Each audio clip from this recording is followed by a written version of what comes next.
আসসালামু আলাইকুম। Hello viewers, আশা করি ভালো আছেন।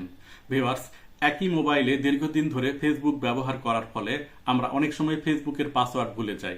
তাই আজকের ভিডিওতে আপনাদেরকে দেখাবো কিভাবে ফেসবুকের পাসওয়ার্ড দেখা যায়। তো চলুন শুরু করা যাক। আরেকটি রিকোয়েস্ট, ভিডিওটি ভালো লাগলে ভিডিওতে একটি লাইক দিবেন এবং এই ধরনের নতুন নতুন টেকনোলজি সংক্রান্ত টিপস অ্যান্ড ট্রিক্স পেতে চ্যানেলটি সাবস্ক্রাইব করে রাখতে ভুলবেন না। তো ফেসবুকের পাসওয়ার্ড দেখার জন্য প্রথমে আপনার মোবাইলে থাকা জিমেইল অ্যাপ্লিকেশনটি ওপেন করতে হবে। তো জিমেইল অ্যাপ্লিকেশনটি ওপেন করলে এরকম ইন্টারফেস শো করবে। বাম দিকের উপরের দিকে দেখুন 3 লাইন অপশন আছে, এখানে টাচ করে দিতে হবে। এরপরে এরকম একটি মেনু চলে আসবে। মেনুগুলোর নিচের দিকে স্ক্রল করে আসতে হবে। আসলে সেটিংস নামে একটি অপশন পাবেন, এর উপরে টাচ করে দিতে হবে। এরপর এরকম ইন্টারফেস শো করবে। এখানে আপনার মোবাইলে যতগুলো জিমেইল সেট করা আছে সবগুলো শো করবে। যদি একটা থাকে তাহলে একটা শো করবে।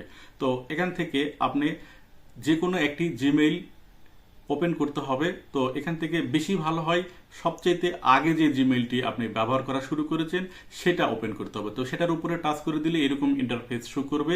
সবার উপরে দেখুন ম্যানেজ ইওর গুগল অ্যাকাউন্ট, এর উপরে টাচ করে দিতে হবে। টাচ করে দিলে এরকম ইন্টারফেসে আপনাকে নিয়ে যাবে। সবার উপরে আপনার জিমেইল দেখা যাবে এবং দ্বিতীয় অপশানে দেখতে পাবেন সিকিউরিটি অ্যান্ড সাইন ইন। এই সিকিউরিটি অ্যান্ড সাইন ইন এর উপরে টাচ করে দিতে হবে। এরপরে এরকম ইন্টারফেসে আপনাকে নিয়ে যাবে। উপরে দেখুন লেখা আছে সিকিউরিটি অ্যান্ড সাইন ইন। এখান থেকে স্ক্রল করে নিচের দিকে আসতে হবে। নিচের দিকে আসলে এখানে একটি অপশন পাবেন, সেটা হচ্ছে পাসওয়ার্ড ম্যানেজমেন্ট। এই পাসওয়ার্ড ম্যানেজমেন্ট এই অপশনের উপরে আপনাকে টাচ করে দিতে হবে। টাচ করে দিলে এখানে ফেসবুক অ্যাপ্লিকেশনটি দেখতে পাবেন। তো এই ফেসবুক অ্যাপ্লিকেশনের উপরে আপনাকে টাচ করে দিতে হবে।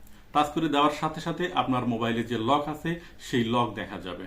তো এখান থেকে আপনার মোবাইলে যে লক দেওয়া আছে সেই লকটি দিয়ে মোবাইলটাকে ওপেন করতে হবে।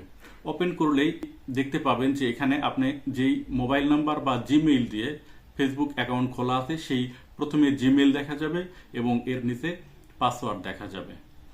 এখানে দেখুন একটি চোখ আইকন আছে, এই চোখ আইকনের উপরে যদি টাচ করে দেন তাহলে পাসওয়ার্ডটি দেখতে পাবেন এবং এর ডান দিকে দেখুন একটি কপি আইকন আছে। এই কপি আইকনের উপরে টাচ করে এই পাসওয়ার্ডটি আপনি কপি করে নিতে পারবেন। তো এই ছিল আজকের ভিডিও। আশা করি ভিডিওটি ভালো লেগেছে।